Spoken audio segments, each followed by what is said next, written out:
In late winter, when the war in eastern Ukraine had become a frozen nightmare of artillery echoes and shattered towns, I received an email that didn't look unusual at first, yet somehow carried a weight that made my hands pause above the keyboard. Written by a Ukrainian airborne officer who asked only to be called Cap, a man whose words were not those of a storyteller, but of a soldier who had seen something that still refused to sit quietly in his mind. And he told me that in 2015 his platoon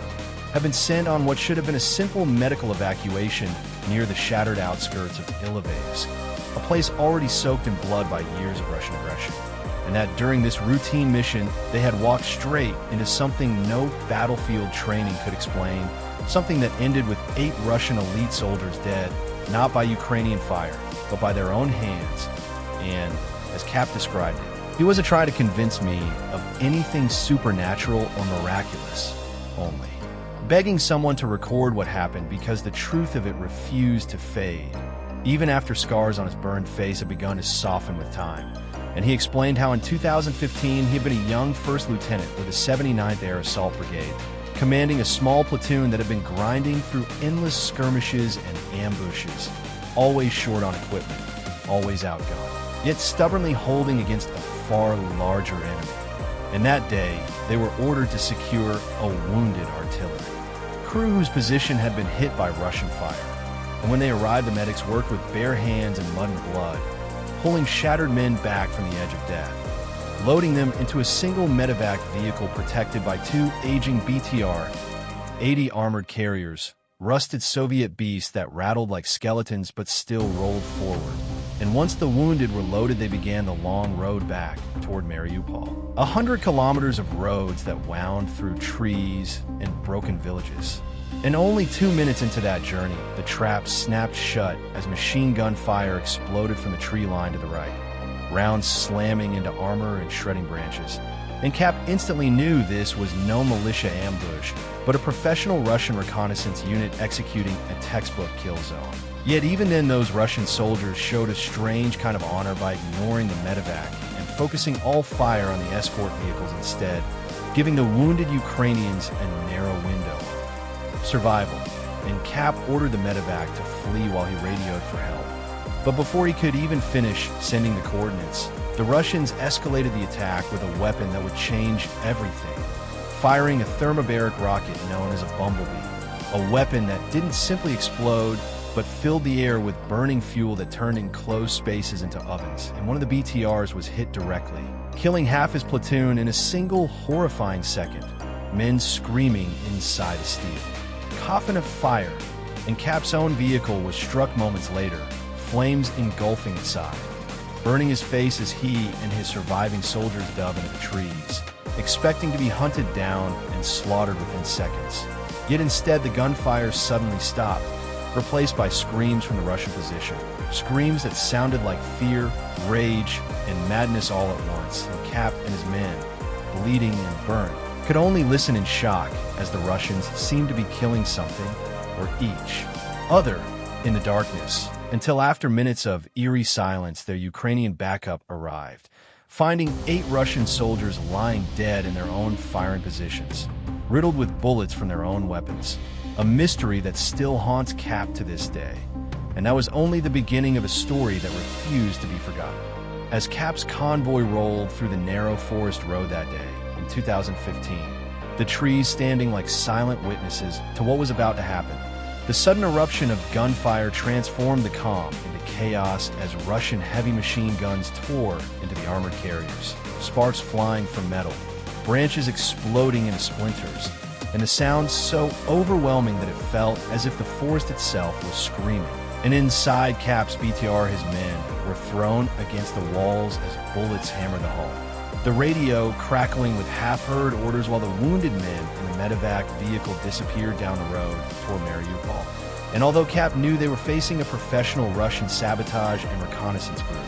what terrified him most was not their skill, but how easily they controlled the situation, locking the Ukrainians into a kill zone where every escape route was covered. And then came the bumblebee, the thermobaric rocket that streaked from the Russian tree line like a comet of death,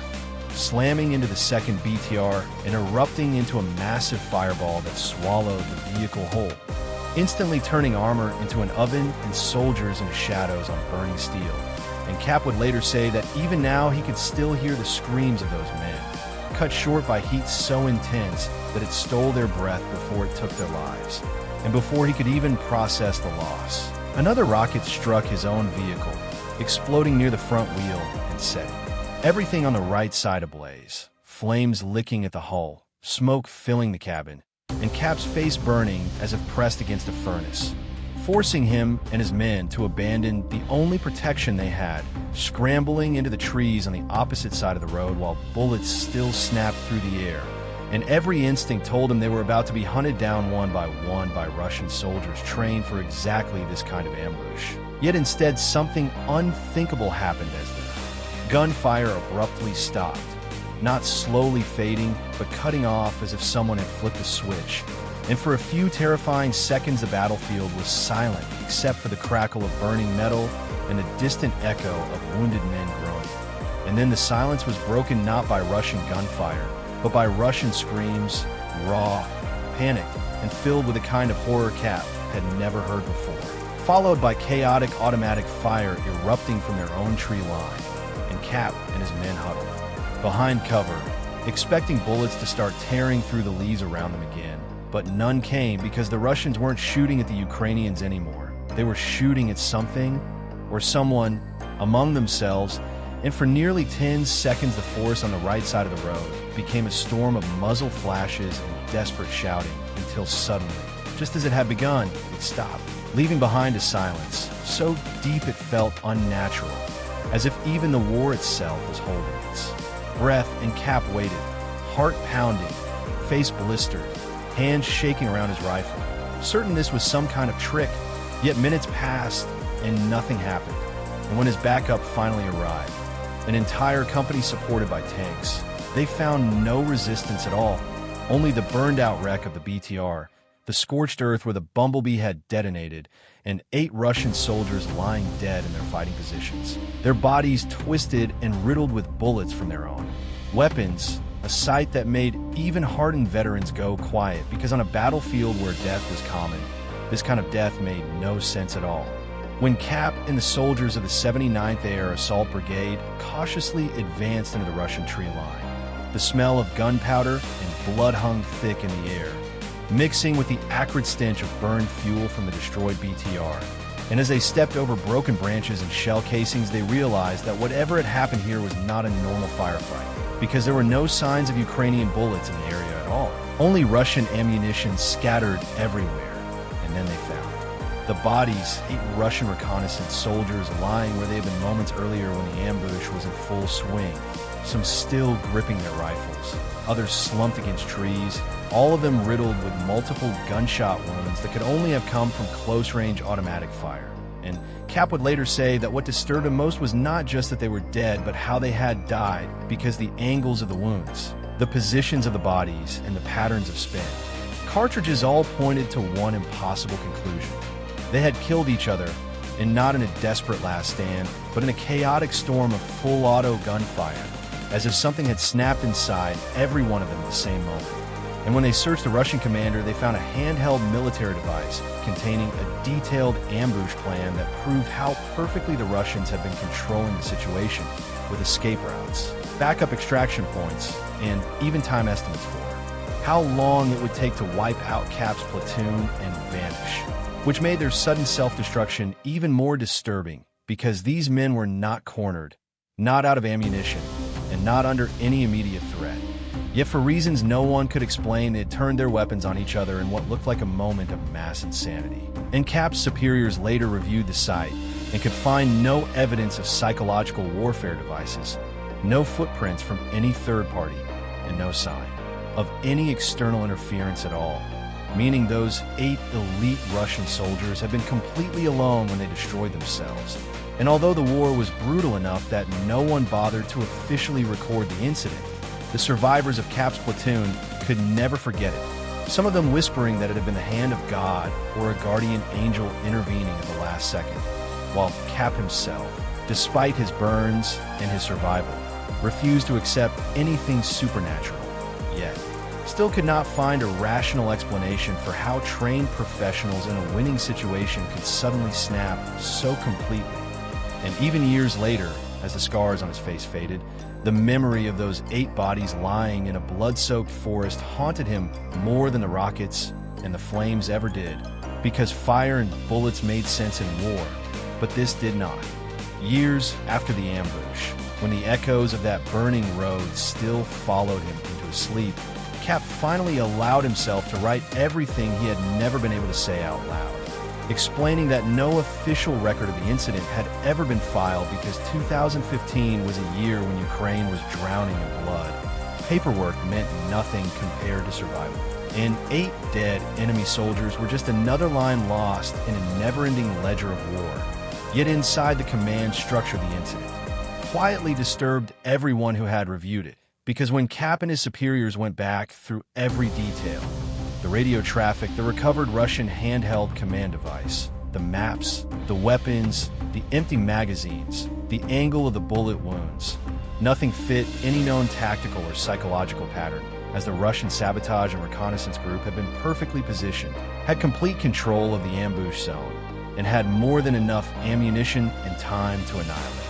Cap's platoon and withdraw without a trace, which meant there was absolutely no logical reason for them to do what they did. And even the theory of a direct order from Russian high command made no sense, because no military, no matter how brutal, sacrifices a fully trained elite unit when victory is already secured, especially not in such a grotesque and disorganized way. And Cap wrote that Russian airborne troops are trained to fight until the end, to detonate grenades if capture is unavoidable, to die as soldiers, not to suddenly open fire on their own comrades in a frenzy of automatic gunfire. And yet that was exactly what the evidence showed. 8 men, each with multiple bullet wounds from weapons that belonged to their own unit, all of them having fired until their magazines were empty, turning their carefully prepared ambush site into a slaughterhouse. And what haunted Cap the most was that the madness seemed to have struck them at the same time, as if something invisible had flipped a switch inside their minds, overriding discipline, loyalty, and training in a single horrifying instant. And although Ukrainian command even explored the possibility of some kind of psychological warfare device or external manipulation, no footprints, no shell casings from foreign weapons, and no electronic interference were ever found, meaning whatever had happened had come from within those 8 soldiers themselves, leaving Cap trapped between his rational mind and the impossible. Reality he had witnessed, because he knew war could drive men insane, but he had never heard of an entire elite squad breaking at once in a winning situation. And now, as Russian forces once again gathered along Ukraine's borders and the threat of full-scale invasion loomed, Cap confessed that the memory of that forest frightened him more than any tank or missile, because if something like that could happen once, without warning or explanation, it could happen again, and he feared that the next time there might be no mysterious force to save his men, no sudden collapse of the enemy, only the cold, final certainty of death, which is why he wanted his story told, not as a tale of miracles or ghosts, but as a warning that in war there are things that even soldiers, commanders, and nations do not truly understand. Years have passed since the fire and blood of that forest road, yet Cap still wakes in the night with the sound of Russian gunfire echoing inside his skull. Not the gunfire aimed at him, but the impossible storm of bullets that tore through 8 of their own soldiers. And even now, as Ukraine fights for its very survival against a full-scale invasion, that memory clings to him more tightly than any battlefield scar, because war, brutal as it is, follows certain rules. Enemies shoot enemies. Ambushes end with one side dead and the other victorious. But what he saw that day shattered those rules beyond recognition, leaving behind a question that no investigation, no military doctrine, and no rational explanation could ever answer. And as Cap continued to serve his country, watching cities fall and rise again, seeing civilians turn into soldiers and soldiers turn into ghosts, he often wondered if the strange collapse of that Russian reconnaissance unit had been nothing more than a tragic coincidence of stress, fear, and chaos finally breaking 8 human minds at once. Or if something far darker and more mysterious had passed through that forest, touching them for a single instant before vanishing. Because those men had not been cornered, they had not been out of ammunition, and they had not been threatened by Ukrainian fire when they began killing each other, which meant that whatever happened did not come from the battlefield, but from within them. And that idea terrified Cap more than any missile strike, because it suggested that even the most disciplined and highly trained soldiers are not immune to forces they cannot see or control. And as the war intensified in 2022, with Russian tanks rolling across the borders and missiles raining down on Ukrainian cities, Cap felt the weight of that truth more heavily than ever, knowing that bravery and weapons could only protect a man so far, and that sometimes survival came down to something as fragile and unpredictable as the human mind. And so he chose to share his story not to seek pity or praise, but to leave behind a record of the day when logic broke down on a quiet forest road and death chose its victims in a way that no one could explain, hoping that perhaps one day someone, somewhere, might finally understand what happened there, even if he never would, because in the end, all that remained of that ambush was a burned-out vehicle, 8 unmarked graves, a handful of survivors, and a mystery that still whispers through the trees of eastern Ukraine whenever the wind blows just right.